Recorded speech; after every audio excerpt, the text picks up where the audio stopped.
What's going on, guys? MariK here, back with Day 10 of the Dragon Ball Super reveals for Set 9 Universal Onslaught. We finally have the remaining cards for green and yellow. Androids are looking straight up fire.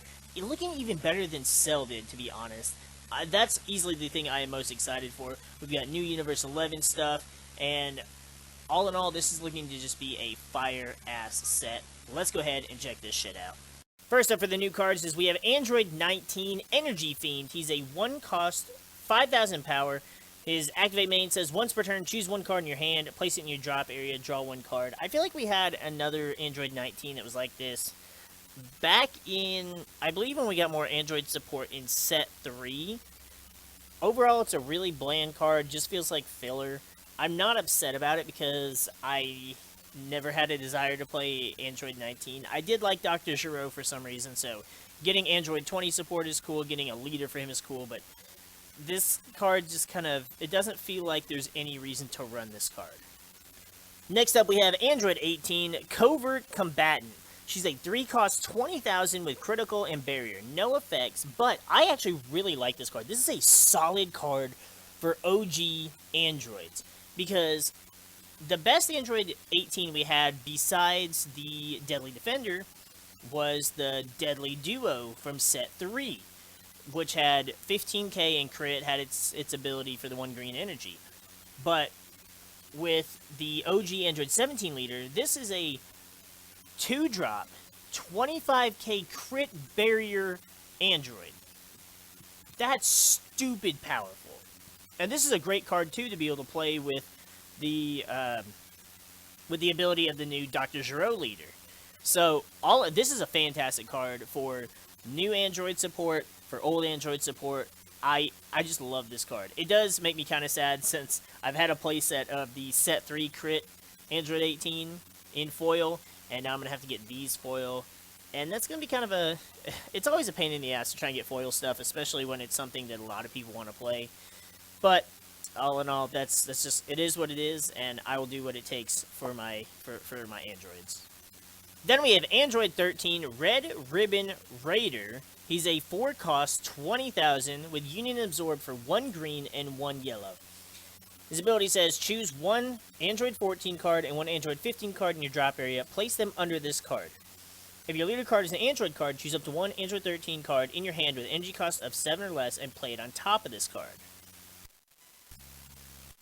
His auto says, if your leader card is an Android card, at the end of a battle in which you combo with this card from your hand, play this card in rest mode. So you combo it for 2 energy, 10,000 power, bam, he comes out, and then you can use his Union Absorb to go straight into the 7-drop. So, getting out the 7-cost Android 13 for 2 energy is absurd. Well, I mean, it's 4 energy in total, but you're getting out this one for 2, and then you're getting the Union Absorb for 2. That's a lot cheaper than the other Android 13s, if I'm not mistaken. I could be wrong, though. I never really played around much with the Red Ribbon Rednecks, so... But definitely a good support card for them. Then we have Topo, Gaze of Justice. He's a 1-cost, 5,000 power. His auto says, if your leader card is a Universe 11 card, when you play this card, or it is placed in a drop area from a battle area by a skill, your opponent chooses 1 card in their hand, places it in their drop area. You can activate Topo, Gaze of Justice skill for the duration of the turn. I don't really see this as being very beneficial to the Universe 11 archetype. I mean, it's okay, but it has to be sent by a skill. So, sure, it can be sent by your opponent's skill, but unless they're playing something that's going to, mass affect the board, they're not going to target this card with anything. You can do it yourself because it just says by a skill. But again, it just doesn't really seem like it fits the theme well. I understand that Universe 11 is green-yellow in this set, but it just doesn't really... I don't know. I feel like there's probably a better 1-cost you could play besides this Topo. Then there's Cocotte. Technique Unleashed. However the hell you say your name. She's a 1-cost, 5,000 power. Her activate main says, if your leader card is Universe 11 card, and you have a Universe 11 card in play, and you choose 1 card in your hand to place it in your drop area, play this card from your drop area, you can't play it for the duration of the turn. So, your leader has to be Universe 11, you have to have one in play, and you discard a card. and then you can play this card from the drop area. So it lets you get her out for free to kind of, fuel the amount of Universe 11 cards that you have on the board. It's not bad. I feel like this is better than the Topo, honestly. It doesn't really... You don't lose anything. You have to discard a card, but then you get her to the board, so you're not negging yourself to play her. Her ability's okay. I mean, she's only 1 cost, but again, Universe 11's always been about getting as many on the board as you can for the big G-rings.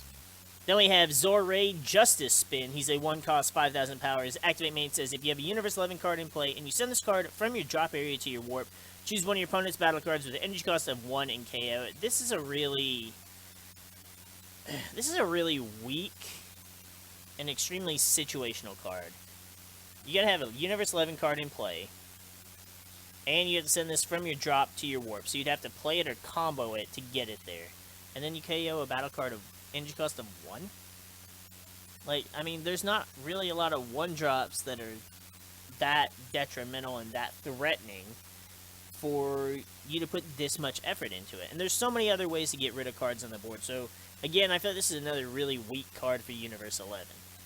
Then we've got Avian Assault Ganos. He's a 3 cost, 10,000 power. His auto says, if your leader card is green, at the end of a battle and want to combo with this card from your hand, play this card in rest mode. We had a similar card. I think it might have also been Universe 4. It was one of those weird off universes from the Tournament of Power set that was the same thing, a combo into play battle card. This one, however, has 5,000 power less than the green combo to play from the Tournament of Power set. However, it has an additional auto that says, choose one of your battle cards, place it in its owner's drop area. When you play this card, choose one of your opponent's battle cards with energy cost of 3 or less and KO it. So, you can get rid of one of your battle cards. This would be a way that the Topo could be taken advantage of a little bit, I guess. Because if you have the Topo in play, this comes out. You KO a battle card, Topo's ability kicks in, your opponent discards a card. But it's really, again, and even then, this is a Universe 4 card, so this doesn't even support that. I don't even know what I'm talking about. But I don't know. This feels like kind of just another weak addition to throw in random other universe support. Honestly, again, if it's not Universe 6, 7, or 11, it's just... And I know I'm going to upset some people, because I know some people, like Adrian, really love Universe 2, but it just seems like if it's not one of those 3 universes, Bandai doesn't really give a shit about them. Then, speaking of Universe 11, we have Belmod Double Devastation. He's a 4-cost, 20,000 blocker. His activate main says, choose 3 of your battle cards, place them in their owner's drop areas, play this card from your hand. That's kind of a really... You're essentially getting to play him for free, but you have to choose 3 of your battle cards and put them in the drop area. I mean, maybe if you did, like... If you're running Overwhelm, and then... I mean, there are, some of the Universe 11 cards, like the Coquette, that play herself from drop that you could get out. And then, again, Topo has the ability when he's sent from a skill. But to play a bunch of battle cards just to fuel them, to play this guy seems a little lackluster. His auto says when you play this card, choose one of your opponent's battle cards and KO it. So he can come out and KO any battle card as long as it doesn't have barrier. But, again, it just still feels kind of... It's niche, I suppose. But to get rid of 3 of your battle cards, it just... Unless it's something that you've played it and it already... their effects have already triggered. Unless it's like, I don't know, 3 Topos or something. I don't know. To me, it just doesn't seem like that great of a card. Then we have Artificial Impact. It's our green extra card. The activate main says, if your leader card is green, choose up to one of your opponent's battle cards, ignoring barrier, KO it, then choose one card in your opponent's hand and place it in the drop area. This is a better... I think this is a better card than some of the others, colored cards that we got in this set. However, it does cost 3 energy to play, but ripping a card from your opponent's hand and KOing something with barrier, it might not be terrible to run. I don't think I would run it as a 4 of, maybe a 2.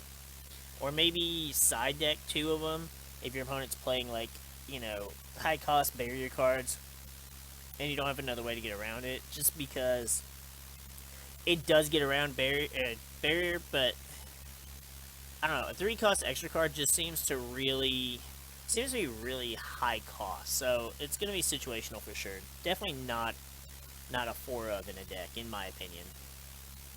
Then we've got Android 18, Under Your Skin. She's a 4-cost, 20,000 blocker. Activate battle says once per turn, choose one of your opponent's battle cards and switch it to rest mode. This is a fantastic card. Not only for new androids, but again, OG androids love this card. I don't know what that outfit is. The blue and then the white pants. That's not an Android Cell Saga 18, so I'm not really sure where they got the art for that. But OG 17, she's a 3-cost, 20,000 blocker, and every activate battle, you can choose an opponent's battle card and switch it to rest mode. Yours and your opponent's turn. That's fantastic. And with blocker and, you know, the additional 5,000 power, that's nothing to scoff at. Androids are getting some really good support for OG androids, and I absolutely love it. This is also another great target for you to play with the Dr. Zero Leader's Awakened ability. Then, as if we didn't have enough fantastic support for androids, we've got Android 17, Titan Toppler. I really wish these cards could be green, but this one, we don't really care. He's a 3-cost, 15,000.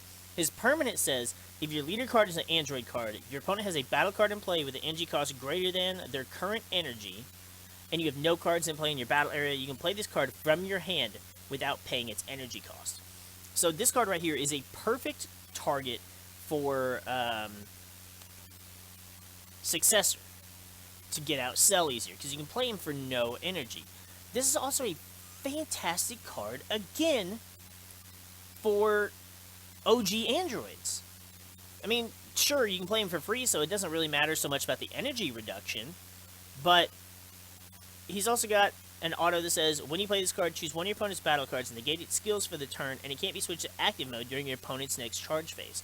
So you have an Android 17 you can play for free, neg one of your opponent's cards, keep it in rest mode, and then if you're playing OG 17, he's got the additional 5,000 power. Like, I don't want to be devil's advocate for running, you know, old-ass archetypes, but I'm running some old-ass archetypes. Cell's coming back. Androids are coming back full force. I've got just decks and decks just prepared for this set. And I gotta tell you, half of them, at least, are androids. Then we've got Android 14, Stoic Fist. He's a 4-cost, 15,000 power. His activate main says, if your leader card is an Android 13 card, and you choose this card in your hand and one Android 15 card in your hand, and place them in the drop area, choose 2 cards in your life, add them to your hand, draw 1 card, and then your opponent chooses 1 card in their hand and places them in the drop area. So, there's a lot that goes on right there. So let's go ahead and let's go back a second. Your leader's Android 13. You activate main, put this and Android 15 in your drop area. You take 2 cards from your life, add them to your hand. So, right there, you've discarded 2, drawn 2, so you're even. Then you're going to draw another card. So now you're +1. Your opponent's going to discard a card. So you're now +2 in card advantage. Potentially awakened. And you have your setup for Android 13 to go into Super 13. Like, you're set up right there. This is a good card for Android 13 decks. And honestly, just because there's more support for them now, I think I might actually give Android 13 another shot. I did back in the day, but I just didn't really enjoy it as much as I enjoyed playing Cell, as far as like hand control stuff. And if I wanted to play androids, I just played OG androids. But this stuff's looking really good, and I might actually give them a try this time. Then, because we never get enough Universe 6 support, we have Caulifla, The Time Has Come. She's a 2-cost, 15,000. Her auto says, when you play this card, choose one of your opponent's battle cards, ignoring barrier, switch it to rest mode. Not as devastating, because it just switches it to rest mode, but still an easy way to get around battle cards. Activate battle says, once per turn, for 1 energy, this card gets plus 5,000 power for the duration of the turn, then choose up to 1 Kale or Kaba with an energy cost of 2 or less in your hand, and play it with its skills negated for the duration of the turn. I don't really know how I feel about that one. You can play it in active mode at least, but it's not going to do shit until your next turn, so... I mean, at most, you can play a 2-cost for 1, I suppose, but off the top of my head, I can't really think of anything that's too beneficial to play that. Anybody that is more of an expert at playing Universe 6 please feel free to correct me, because I would like to know, I would like to see that this card is actually better than it's coming off in my head. Then we have Vuon, Dynamite Blaster. He's a 1-cost, 5,000 power blocker. Meh. But, I mean, it is what it is for Universe 11. Then we got a card I wasn't expecting to see. It's Trio de Dangers, Mark of the Wolves. It's a 4-cost, 20,000 with Deflect. Says, if your leader card is a Universe 9 card, when you play this card, choose up to 2 blue Universe 9 cards with different names and energy costs of 4 or less from your deck. Play them with their skills negated for the duration of the turn, then shuffle your deck. So essentially, this lets you set up for the Universe 9 field card. And this card counts as all 3 of the Trio de Dangers. So you can get whichever 2 you want, and this one will count as the 3rd battle card, and then you're set up for that field card. Now, you can't really do anything because their skills are negated for the turn, but you're set up for that field card. He has Deflect, so you can't counterplay him, although there are some of the counterplay cards that the counterplay doesn't affect him, but the auto when they come out does. So this would be one way to get around that. Then we have Margarita, Adorable Assailant. I'm sure I'm saying that wrong. I didn't really care much for this one. I mean, I think she was the angel to Belmod, and it was kind of like the weird Joker clown, and she's kind of like the Harley Quinn. I didn't really care much for her. I like Vados a lot more. But she's a 2-cost, 15k.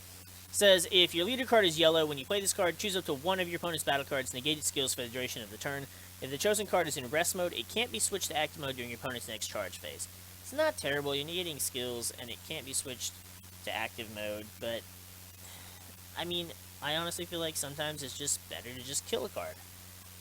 Her second auto says, if you have green energy, when this card is removed from your battle area by an opponent's skill, choose 1 card in your opponent's hand, place in their drop area. Again, though, like, once she's put into play, she's not a threat at all. She's just a vanilla 15k beater. Why would you waste a skill to get rid of this card? Like, just kill it in battle. If they don't attack with it, they keep it in active mode. It's still not a threat, so there's no point in worrying about it. Some of those skills that just say, buy an opponent's skill, just seems like it's there, but it's not really going to see a lot of play, or you're not going to get the results that you think you will by the card's ability. Then we have Mind Expansion. It's a 1-cost activate battle. It says if your leader card is a Universe 11 card, choose 1 of your leader cards. It gets plus 10,000 power and critical for the duration of the battle. That's gross in and of itself, just because 10,000 and crit, even though I don't really have much to say because I do like cards that do that, but I would be more inclined to try and do that with the Ultimate Box Jiren leader that's like, oh, he gets Quad Strike, and then Quad Strike crit plus an extra 10,000, but that's just me, and I like gimmicky shit. Don't try this at home. Or do, and let me know how it works for you. Then for the black support, we have Yakon Light Devourer. We knew we were going to get a Yakon. He's a 2-cost, 10,000 power. His permanent says that this card gets plus 5,000 power for each card placed under it.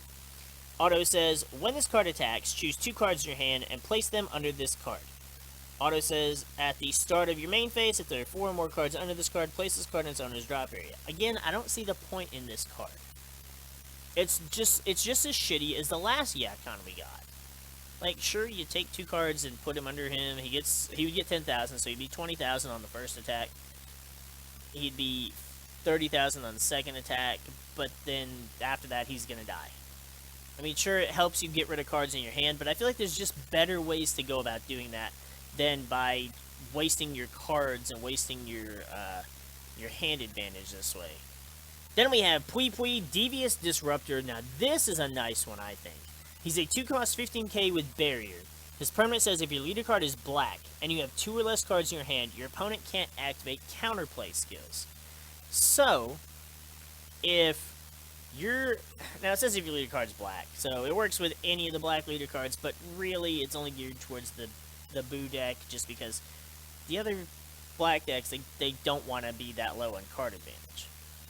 So, you've got no cards in your hand, you've got this guy in play. You can now go into all your Majin Buu chain bullshit and not have to worry about your opponent stopping any of it. Now, they can still counterattack and negate your shit and hopefully kill him in the process, but not being able to counterplay any of that is a solid play. So, Pui Pui got a very good card this time around. Then we've got Yamo and Spopovich. It's a 2-cost vanilla 20 that's honestly the most useless card of the set. The support doesn't fit whatsoever. At least the other 2 cards we got for Yamo and Spopovich have been better. They've done something. This, it's a 2-cost 20k black vanilla card. We already had one of those in the trunks we got in a previous set. So even for skillless decks, this does absolutely nothing besides give you extra black vanilla targets. Just a waste of a card in my opinion. Then we've got Majin Buu Supreme Absorption. He's another 4-cost 15,000. He's got Evolve for 3 energy on any Majin Buu. When a card evolves into this card, choose up to one of your opponent's battle cards, ignoring barrier, and place it under this card. So, he only gets the ability when he evolves, but it lets you get rid of one of your opponent's battle cards in an interesting way. It absorbs them as if you were playing the most evil absorption in history, or whatever the extra card was called from set 3 that was for the old blue Majin Buu support. Yeah, most evil absorption in history. That's what I thought. Except, this not only ignores barrier, but this gives you an extra battle card you can swing with. Solid card in my opinion. The Majin Buu stuff is so aggro, and this just being able to get rid of any battle card in play is another fantastic addition to this archetype. Then we've got Demonic Scream Majin Buu. He's at 3-cost 15,000. We finally get to see what the 3-cost does. His activate main says choose one Majin Buu card in your battle area and place this card under it from your hand. If you have no cards in your hand, choose up to one Majin Buu card in your battle area and switch it to active mode. So, you could play him under a Majin Buu and switch it to active mode. So you could switch the double strike, the crit, any of it back to active mode. This Majin Buu stuff just gets more and more insane. Then we've got Majin Buu, Virtuous Demon. Of course, there had to be at least one Fat Buu in the set. He's a 1-cost, 5,000 power. It says, when you play this card, look it up to 7 cards from the top of your deck. Choose up to one black Majin Buu card among them. Add it to your hand, shuffle your deck. This is a good card right here, just to get everything going. It's a great way to start to Majin Buu. And on top of that, you can play him, get his ability, and then you can combo him off. And then you can combo him off to protect your life. So, really solid card for the set. Then we've got Capricious Onslaught. It's a 1-cost activate battle. It says choose up to one of your leader cards or battle cards that gets plus 10,000 power for the duration of the battle. Then, if it's your turn, choose one of your opponent's battle cards and place it under a Majin Buu card in your battle area. So, it's an even better... This is an even better version of Ultimate Evil Absorption. Whereas that 4-drop Majin Buu was a walking Ultimate Evil Absorption. This is a 1-cost Ultimate Evil that gives you an additional power boost. Majin Buu is looking absolutely insane this set. And honestly, like, I was really bummed because it was black support. And that a lot of the cards say, all your energy is black. And I was really just bummed that a lot of it can't be played. But the more cards get revealed for this archetype, the more I just really, really want to play this Majin Buu support. Androids are still going to be where my heart lies with this, but I'd be lying if I said I was not going to give this shit a try. Then we've got Petrification. It's a 1-cost counterattack.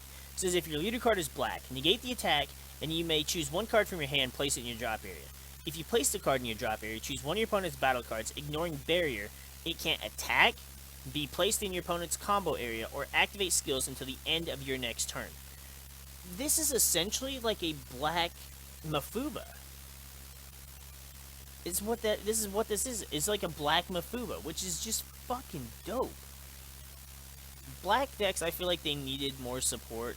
Granted, Toei ran rampant for a while, but Toei is really the only black deck that did a whole lot. I know we had Mass in here and there, but this is just absolutely insane, and this is a really fantastic card.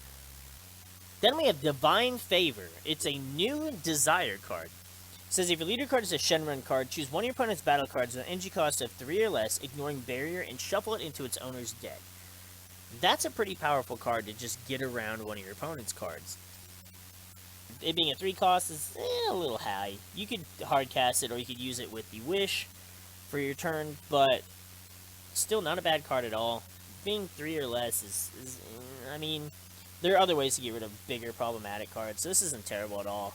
At least it ignores barriers, so that's a plus as well.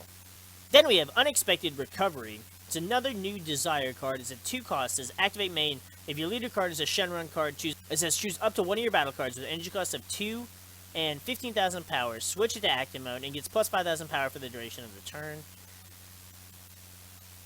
I mean, you get to switch a card to active mode, but it has to be energy cost of 2 and 15,000 power. Like, what?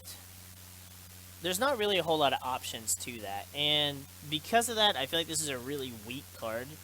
At least the Purunga card can get rid of a battle card, and more importantly, puts it on the bottom of the deck.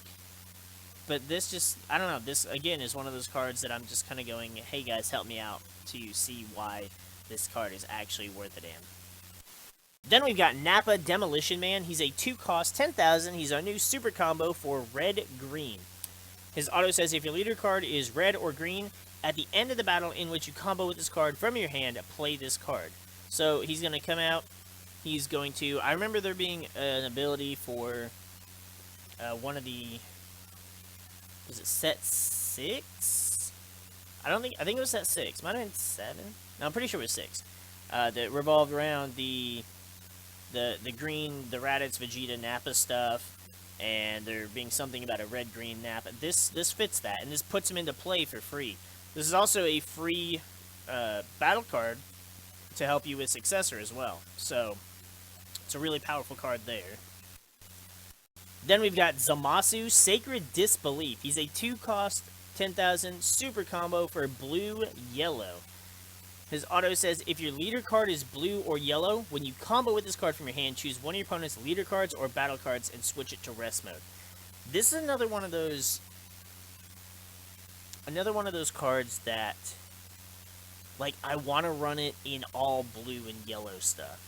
The fact that that we have Zamasu as a super combo means he's searchable. It's a god super combo that's searchable, which we already had Heli, so to be fair.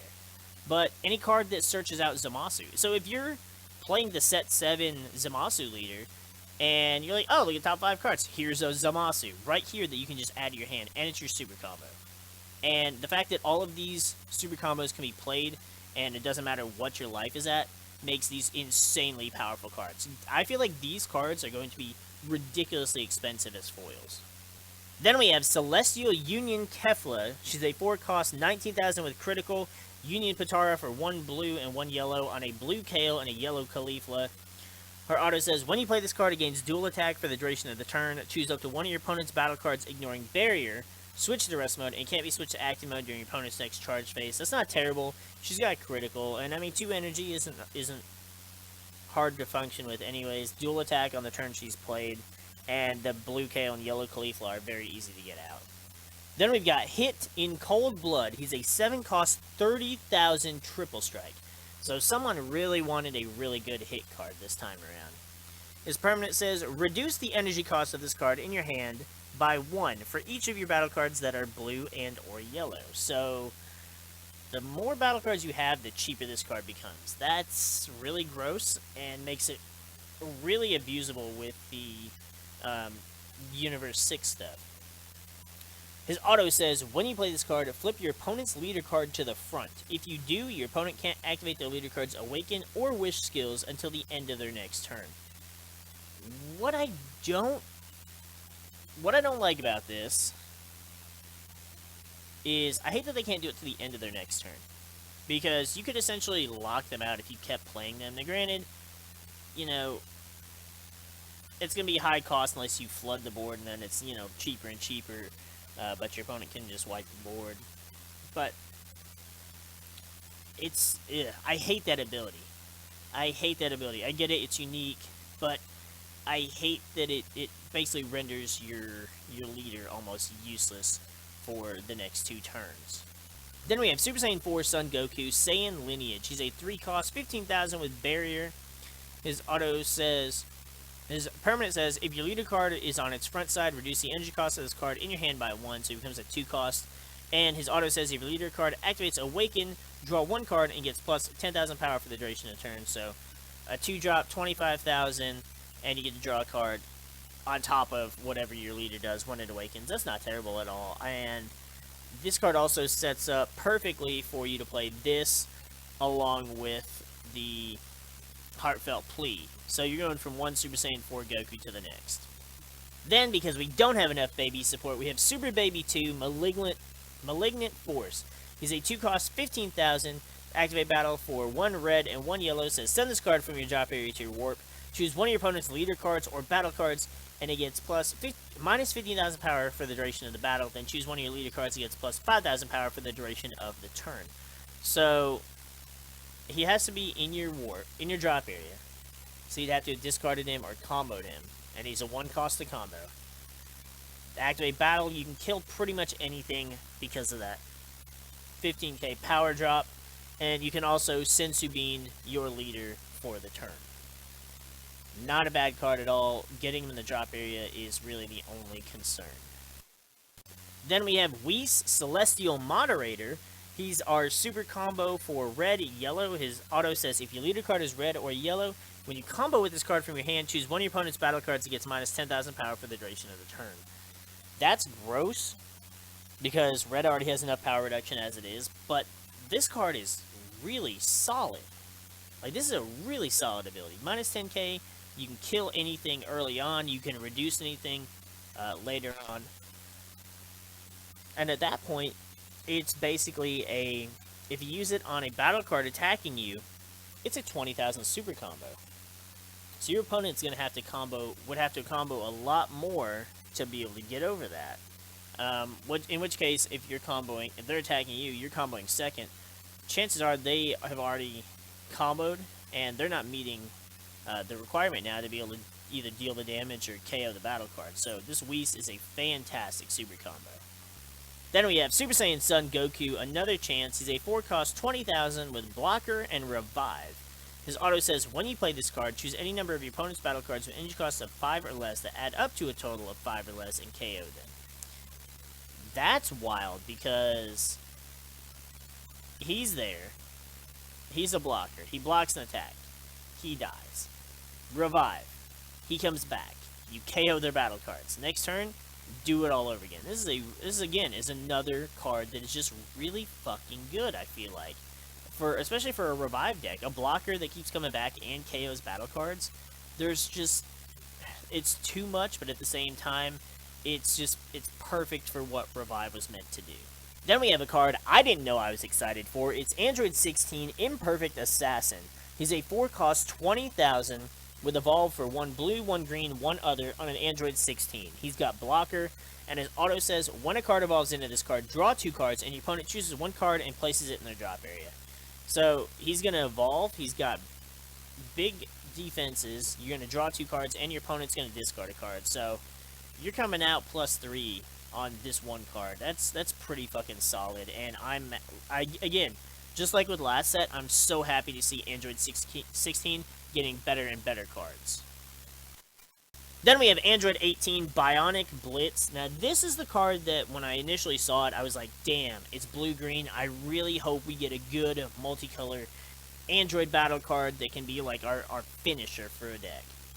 We did not get it. Instead, what we got is a new green-blue super combo that says, if your leader card is blue or green, when you combo with this card, your opponent chooses 1 card in their hand and places it at the bottom of their deck. So, this is essentially a better, like almost an infinitely better version of the Android 16 super combo. It automatically has a 10,000 power. It doesn't care what your life is at. It works for blue. It doesn't have to be Android, even if it's green. And your opponent's card goes at the bottom of the deck instead of it just being discarded for them to either fish out or use Overwhelm. Now, granted, if it goes in the deck, they can fish it out again via other means, but again, this just seems like it's a better version of the Android 16 super combo. So, people like me that were like, oh yeah, I've got my Android 16 super combos, you know, fully foiled out. I'm ready for more Android support. I'm ready for more cell support. And then this card came out, and you're like, well, shit, I gotta get foils for this now. And granted, I already had 4 foil super combos for Android 16, so I'm not really out anything, and they were stupid cheap when I got them way back then anyways, but I feel like this one is gonna be a lot more sought after, and probably a lot more money. Then we have Android 13, Adamantine Avenger. That's a mouthful in and of itself. It's a new Android 13, 7 cost, 30,000. It's got double strike. It's got successor for 1 green and 1 yellow. That's pretty cheap to get this card out. Activate main says, once per turn, if your leader card is Android 13 and you choose 3 Android cards in your drop area, place them at the bottom of your deck in any order. Choose one of your opponent's battle cards in rest mode, KO it, and then your opponent chooses 2 cards in their hand and places them in the drop area. So, you're not losing anything. Your androids go to the bottom of your deck to basically be recycled and reused. You KO a battle card, and you make your opponent discard 2. So, for nothing, your opponent is out 3 cards to your 0. Ridiculous card for Android 13 support. Then we've got Super 17 Hellstorm Unleashed.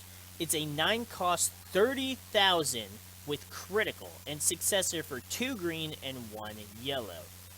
Auto says, when you play this card, choose cards in your opponent's life and place them in the drop area until they have 4 life left.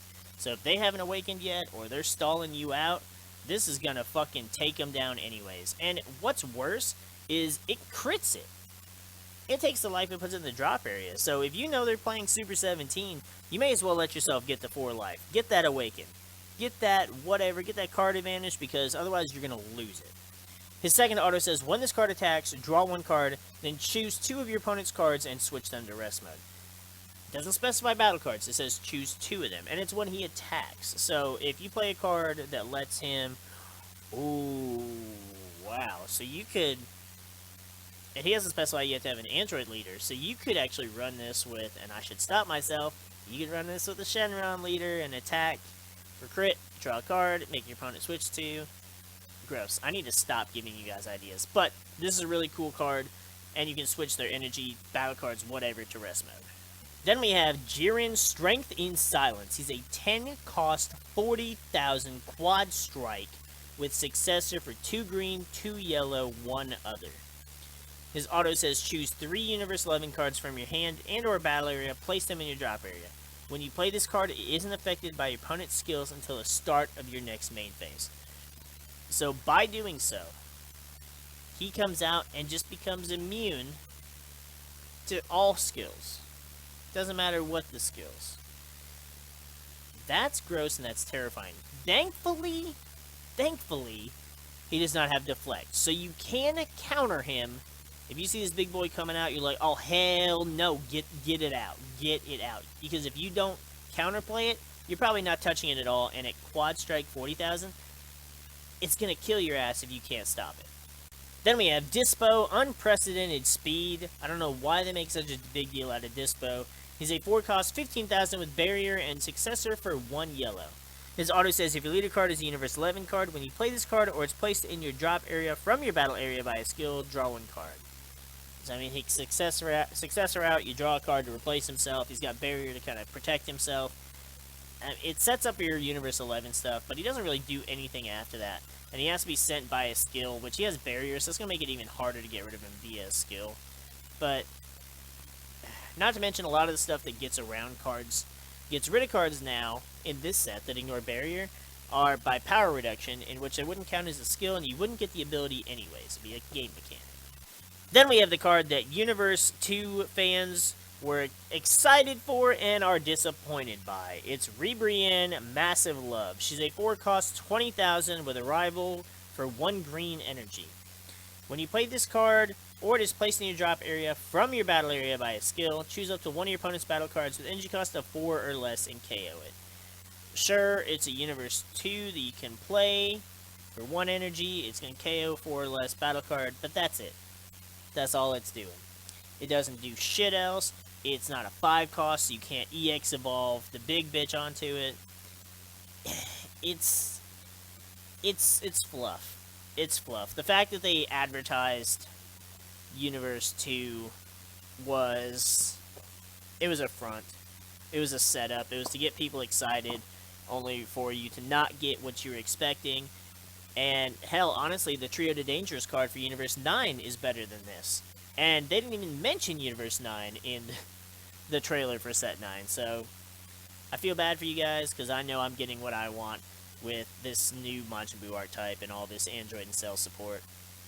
Adrian, I'm sorry, my boy. Then we have Anilaza, the Soaring Colossus. It's a 2-cost, 15,000. Permanent says if there's a green-yellow multicolor in your energy, you get this skill's energy. Oh, okay. Activate Battle says once per turn, choose a green-yellow multicolor in your hand, place it in your drop area, choose one card in your opponent's combo area, and place it in its owner's drop area. So, you're going to play it, just leave it in active mode, and it's going to be like the 4-drop Anilaza. Except, you have to discard a green-yellow card, and I don't know. I feel like, again, it's one of those cards that it's like, oh, well, here, we're going to throw in some more universe stuff. But again, it's not about those main 3 universes, so it's just going to get, you know, fluff support and get brushed. So that's going to go ahead and wrap it up for this video. Honestly, Set 9 is looking like it's going to be probably the most solid set of the game so far. We're going on to the 3rd year of the game since its release, and this is the most promising set. Probably the best set for new players to get into, just because there's so many good options to choose from. Red Blue is looking ridiculously solid. Cell's got new support. Androids have a bunch of new support. And Majin Buu has a crazy new archetype that is super fucking aggressive. So, a lot of different things for you to play in Set 9. Let me know what you guys think in the comments below. What you think is going to be decent, what do you think is going to be competitive, and take the meta by storm. Again, I'm looking at green and green-yellow for androids.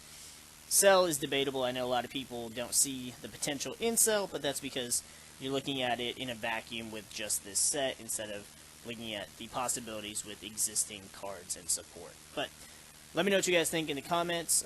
We might do a stream. We could do a live stream discussing all the reveals for the new set. We might go over the super combos, the different combinations with the super combos, and which super combos would be best for each color. It's something we could do if that's what you guys are interested in. But with that, we're going to go ahead and get the frig out of here, and we'll see you guys in the next video.